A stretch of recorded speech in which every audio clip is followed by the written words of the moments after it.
तो अंग्रेजी में एक कहावत है कि 2 is a coincidence but 3 is a trend.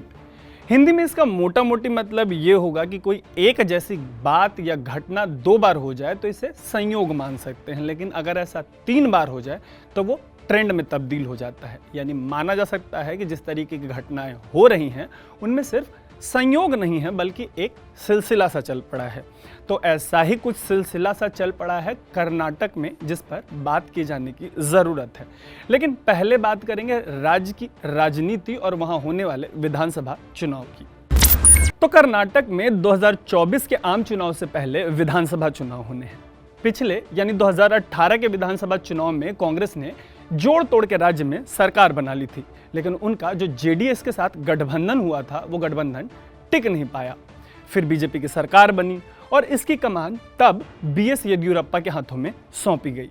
फिर बीजेपी के अंदर भी तख्ता पलट हो गया और राज्य की कमान बसवराज बोम्मई के हाथों में चली गई।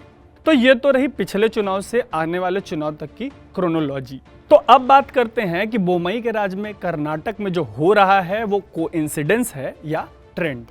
उनके सीएम बनने के पहले भी राज्य से तमाम तरीके की खबरें आती थी, लेकिन उनके सीएम बनने के बाद की जो बड़ी घटनाएं मीडिया में छाईं उनमें हिजाब विवाद, मंदिरों के बाहर मुस्लिम वेंडर्स को सामान बेचने से मना करना, सोशल मीडिया पोस्ट के लिए मुस्लिम छात्रा की गिरफ्तारी और हलाल मीट को उनके एक नेता द्वारा धर्म भ्रष्ट करने वाला बताया जाना शामिल है।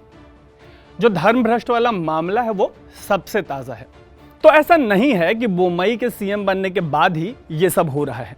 उनके सीएम बनने से पहले जनवरी 2020 में कर्नाटक के एक स्कूल में एक नाटक खेला गया था, जिसके खिलाफ देशद्रोह का मामला दर्ज करवा दिया गया। स्कूल के बच्चे इस प्ले में सीएए और एनआरसी की आलोचना कर रहे थे। मामले में स्कूल की प्रिंसिपल और प्ले में शामिल एक छात्र की मां की गिरफ्तारी कर ली गई। हालांकि उन्हें बाद में बेल पर रिहा कर दिया गया। इन सब के बीच कर्नाटक ऐसी आधा दर्जन खबरों की वजह से लगातार चर्चा में बना हुआ है। अंग्रेजी के अखबार द हिंदू ने अपने एक एडिटोरियल में कर्नाटक में लगातार आ रहे ऐसे मामलों के लिए राज्य सरकार की आलोचना की है। एडिटोरियल में यह भी कहा गया है कि वैसे तो केंद्र सरकार मानवाधिकार और धार्मिक सहिष्णुता के मामले में होने वाली इसकी आलोचना को सिरे से नकार देती है, लेकिन केंद्र को इस बात का भी ध्यान रखना चाहिए कि कर्नाटक जैसे राज्य में हो रही घटनाएं इसकी जो वैश्विक छवि है उसको बुरी तरीके से बिगाड़ सकती हैं। ऐसे में केंद्र को कुछ राज्यों को इस तरह के मामलों में सलाह देनी चाहिए ताकि छवि पर असर मत पड़े। तो आइए वापस से अनकट के इस एपिसोड में समझते हैं कि बोम्मई के राज में कर्नाटक में आखिर हो क्या रहा है और जो घटनाएं हो रही हैं वो महज संयोग हैं या इसमें कोई ट्रेंड है जिसे सियासी प्रयोग के नजरिए से देखे जाने की जरूरत है। सबसे पहले बात करते हैं हिजाब विवाद की। तो 5 फरवरी को कर्नाटक सरकार का एक आदेश आया। आदेश में छात्रों के हिजाब पर बैन लगा दिया गया। बैन लगाने का कारण बताते हुए कहा गया कि इससे शांति और सद्भाव बिगड़ जाता है। सरकारी आदेश के आने से पहले जनवरी महीने में इस मामले ने तूल पकड़ लिया था। दरअसल जनवरी में उडुपी और बेंगलुरु के 2 सरकारी कॉलेजों ने हिजाब पर बैन लगा दिया। इस बैन का विरोध हुआ, फिर विरोध का विरोध हुआ। बाद में हिजाब बैन के विरोध को राज्य सरकार का समर्थन मिल गया। इसके बाद जो छात्राएं हिजाब पहनने वाली थी वो कर्नाटक के हाई कोर्ट पहुंची। हालांकि 15 मार्च को कर्नाटक हाई कोर्ट ने जो आदेश दिया वो हिजाब के खिलाफ था। हाई कोर्ट का कहना है कि हिजाब जो है वो इस्लाम में एसेंशियल प्रैक्टिस का हिस्सा नहीं है। कोर्ट ने धार्मिक आज़ादी देने वाले संविधान के आर्टिकल 25 के उल्लंघन का जो तर्क था उसको भी मानने से इनकार कर दिया। हाई कोर्ट ने राज्य सरकार के हिजाब बैन वाले आदेश को भी सही ठहराया और ये भी कहा कि जो स्कूल हैं वो ड्रेस से जुड़े नियम बना सकते हैं। फिलहाल मामला सुप्रीम कोर्ट में है और सुप्रीम कोर्ट ने इसकी त्वरित सुनवाई करने से साफ मना कर दिया है। हिजाब विवाद जो है वो अभी पूरी तरीके से ठंडा नहीं हुआ। इस बीच खबर आई कि मुस्लिम व्यापारी और दुकानदार कर्नाटक में मंदिरों के पास जो मेले लगते हैं उनमें हिस्सा नहीं लेंगे।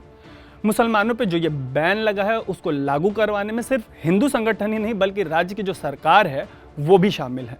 बैन को जायज़ ठहराने के लिए सरकार द्वारा उस कानून का हवाला दिया गया है जिसके मुताबिक किसी मंदिर के करीब कोई गैर हिंदू किसी प्रॉपर्टी को लीज पर नहीं ले सकता है। तो ध्यान देने लायक बात यह है कि लीज जो है वो अक्सर लंबे समय के लिए होती है, जबकि मेलों में जो रेहड़ी, पटरी या छोटी दुकानें लगती हैं वो तब तक लगाई जाती हैं जब तक मेला चलता है और फिर उन्हें हटा लिया जाता है।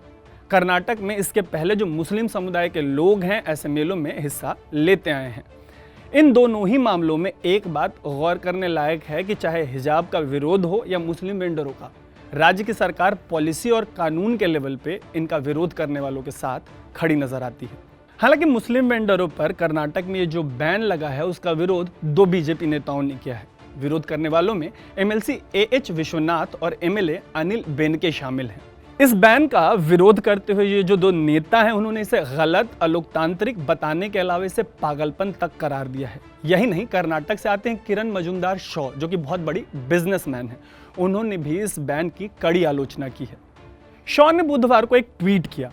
ट्वीट में उन्होंने कहा कि कर्नाटक ने हमेशा से सामूहिक आर्थिक विकास पर जोर दिया है। उन्होंने वेंडरों पर लगे बैन को गलत बताते हुए इस तरह के कदम से दूरी बनाने की बात कही है। उन्होंने ये भी कहा है कि अगर आईटी-बीटी सेक्टर धर्म के आधार पर बंट जाता है तो ये भारत की ग्लोबल लीडरशिप के लिए खतरनाक होगा। ऐसे में उन्होंने राज्य के सीएम बोमई से बढ़ते धार्मिक विभाजन को पाटने की अपील की है। हालांकि शॉ के ऐसे अपील के बाद बीजेपी आईटी सेल प्रमुख अमित मालवीय ने उन पर हमला बोल दिया। मालवीय का आरोप है कि शॉ जो हैं वो अपना निजी पॉलिटिकल कलर इस पूरे मामले पर थोप रही हैं। मालवीय तो ये भी पूछ रहे हैं कि शॉ हिजाब विवाद पर क्यों चुप थी, और आरोप लगाते हुए वो ये भी कह रहे हैं कि शॉ ने कांग्रेस का मैनिफेस्टो बनाने में पार्टी की मदद की थी। खैर, अब बात करते हैं 2 ताज़ा मामलों की। एक मामले में बीजेपी के नेशनल जनरल सेक्रेटरी सीटी रवि ने हलाल मीट को आर्थिक जिहाद बताया है। उनका कहना है कि मुस्लिम समुदाय के लोग हिंदुओं से मीट नहीं खरीदते क्योंकि हिंदू हलाल मीट नहीं बेचते। उनका ये भी कहना है कि ऐसे में ये बिल्कुल गलत नहीं होगा कि हिंदू समुदाय के लोग मुस्लिम समुदाय के लोगों से मीट ना खरीदें। हिजाब और मुस्लिम वेंडरों के विरोध की तरह इस मामले में भी दक्षिणपंथी यानी राइट विंग की तरफ से हलाल मीट का विरोध शुरू हुआ। अब कर्नाटक के सीएम बोमई का कहना है कि उनकी सरकार हलाल मीट के खिलाफ दर्ज कराए गए जो गंभीर विरोध हैं उसका संज्ञान लेगी। इन सब के बीच कर्नाटक में एक छात्रा को एक व्हाट्सएप स्टेटस के लिए अरेस्ट कर लिया गया। अरेस्ट की गई 25 साल की कुठमा शेख मदरसे की छात्रा हैं। उन्होंने एक व्हाट्सएप स्टेटस लगाया था। स्टेटस में लिखा था कि ऊपर वाला हर देश को शांति, एकता और सद्भाव दे। बागलकोट जिले में एक व्यक्ति ने छात्रा के खिलाफ शिकायत दर्ज करा दी। शिकायत में आरोप था कि छात्रा पाकिस्तान को रिपब्लिक डे विश कर रही है। ये स्टेटस छात्रा ने 23 मार्च को पोस्ट किया था। इस दिन पाकिस्तान का रिपब्लिक डे होता है। हालांकि छात्रा के स्टेटस में कहीं भी पाकिस्तान का जिक्र नहीं था, लेकिन फिर भी कर्नाटक की पुलिस ने छात्रा को गिरफ्तार कर लिया। बाद में छात्रा को बेल दे दी गई। तो पहले जेल और फिर बेल, कर्नाटक में ये किसी खेल के जैसा नजर आता है। अब यहाँ हम आपको वापस से 2 is a coincidence but 3 is a trend वाली बात पर छोड़ते हैं। हमने आपको कर्नाटक में हुए करीब आधा दर्जन घटनाओं से वाकिफ कराया। अब आप तय करिए कि जो हो रहा है वो महज संयोग है या उसमें कोई ट्रेंड है। बाकी जैसा कि हम आपको बता ही चुके हैं कि कर्नाटक में आम चुनाव से पहले विधानसभा चुनाव होने वाले हैं और आम चुनाव के नतीजों के लिहाज से यह विधानसभा चुनाव बेहद अहम होंगे। फिलहाल के लिए आप देख रहे हैं अनकट। मेरा नाम है तरुण।